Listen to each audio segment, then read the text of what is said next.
बच्चों में कम उम्र में आँख की रोशनी चली जा रही है, बच्चों का याददाश्त खो रहा है और कई ऐसी भी गंभीर से गंभीर बीमारियां जो है वो इस खास करके मोबाइल और लैपटॉप और टीवी की वजह से ज़्यादातर हो रहा है। सबसे ज़्यादा केस अभी मिल रहा है ऑटिज्म का, ADHD का केस मिल रहा है, ये बच्चों में बहुत तेज़ी से बढ़े हैं।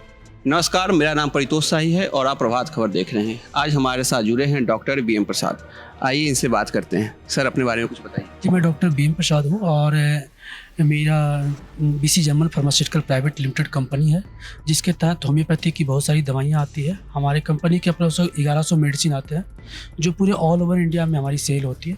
और ये जो मेडिसिन बनाई गई है स्पेशली उस खास करके होम्योपैथिक में एक अलग और बहुत ही इफ़ेक्टिव मेडिसिन माना जाता है और बहुत ही जो मिराकल काम करते हैं पेशेंट पर, तो ये बहुत ही इफ़ेक्टिव मेडिसिन है। इस पर मेरा काम होता है और मैं पूरे इंडिया में इसकी सप्लाई भी करता हूँ और कोशिश है मेरी कि हर घर तक इस कंपनी की दवाइयाँ पहुँचे और लोग इससे लाभान्वित हो ज़्यादा से ज़्यादा। लेकिन आज के युवाओं के लिए आप क्या बताना चाहेंगे कि वो कैसे, जैसे उनका स्क्रीन टाइम ज़्यादा है, ज़्यादा देर तक बैठकर काम करना पड़ता है, ऐसा नहीं है कि रील और दूसरे चीज़ में ही उनका समय जाता है, लैपटॉप और मोबाइल में भी काम होता है, तो उनका स्क्रीन टाइम उसमें बहुत होता है, आँख पे इसका इफेक्ट पड़ता है। इस पर आप क्या कहना चाहेंगे? मैं ज़रूर बोलूँगा। ऐसे हमारी doctor bridge homeopathy research centre है जिसके तहत इस तरह का केस बहुत आते हैं।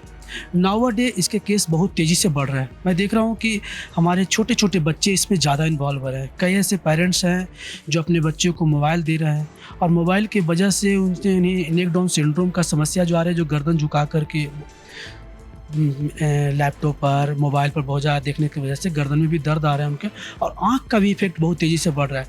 बच्चों में कम उम्र में आँख की रोशनी चली जा रही है, बच्चों का याददाश्त खो रहा है और कई ऐसी भी गंभीर से गंभीर बीमारियां जो है वो इस खास करके मोबाइल और लैपटॉप और टीवी की वजह से ज़्यादातर हो रहा है। अभी जो नाउ डे देख रहा हूँ कि अभी जो गंभीर बीमारी के रूप में सबसे ज़्यादा केस अभी मिल रहा है ऑटिज्म का, ADHD का केस मिल रहा है, ये बच्चों में बहुत तेज़ी से बढ़े हैं। इसका अगर पहला श्रेय दिया जाए तो ये मोबाइल ही है। जो पेरेंट्स अपने बच्चों को खेल कूद में अपने खाना बनाते रहती हैं और लेडीज़ अपने बच्चों को मोबाइल थमा देती हैं, जिससे बच्चों पर बुरा प्रभाव पड़ रहा है और हमें लगता है कि लोगों को इससे बचना चाहिए। अगर ये नहीं बचे तो आने वाला जो पीढ़ी है ये कई ऐसी गंभीर बीमारियों से पीड़ित हो सकते हैं। तो खास करके मैट्रिक जब तक बच्चे नहीं करते हैं उसके हाथ में मोबाइल देनी ही नहीं चाहिए। ऐसा देखा गया है कि अब हर क्लास के लिए एक अलग सा व्हाट्सएप ग्रुप बना होता है जिस पे उसका होमवर्क आता है, स्कूल कॉलेज का प्रोजेक्ट उस पर आता रहता है, तो उनको मोबाइल देना एक मजबूरी भी एक गार्जियन लोग की हो गई है। तो इससे बचाव का क्या उपचार है? इससे कैसे कमी कैसे ला सकते हैं? इससे बचा जा सकता है, ऐसा नहीं कि नहीं बचा जा सकता है। अगर आप चाहें कि इस तरह की समस्या आ रही है तो लोगों को चाहिए, ठीक है, प्रिंट आउट निकाल के बच्चों को दीजिए, कोशिश कीजिए उससे दूरी बनाइए। आप बड़े सा स्क्रीन लगा दीजिए, उसे स्क्रीन पर दीजिए। मजबूरी है, नाउ डे इतना तेज़ी से हमारा देश बढ़ रहा है तो लोग तो बढ़ेंगे ही, मोबाइल टीवी की दुनिया में आएंगे, लेकिन कम उम्र के बच्चों को इससे दूरी बनाते हुए आप उसे प्रिंट आउट निकाल कर दें, उसे अपने लिख कर दें, उसे लिखने की आदत बनाइए, आप बोल के लिखवाइए। ज़्यादातर टीचर को भी चाहिए कि थोड़ा सा आना पड़ेगा। ये ऐसा नहीं है कि आप उसमें ज़्यादा इन्वॉल्व करेंगे, कोशिश कीजिए 10% 20% तक इन्वॉल्व रखें। ऐसा नहीं कि आप 100% अपने बच्चों को लो। ठीक है, पढ़ाई तक तो थोड़ी देर मानता हूँ कि थोड़ा बच्चों को इस तरह की मजबूरियाँ, ऑनलाइन क्लासेज बहुत ज़्यादा स्टार्ट हो गया है तो मजबूरी भी बन गई है, क्योंकि कहा ही गया है कि कर लो दुनिया मुट्ठी में।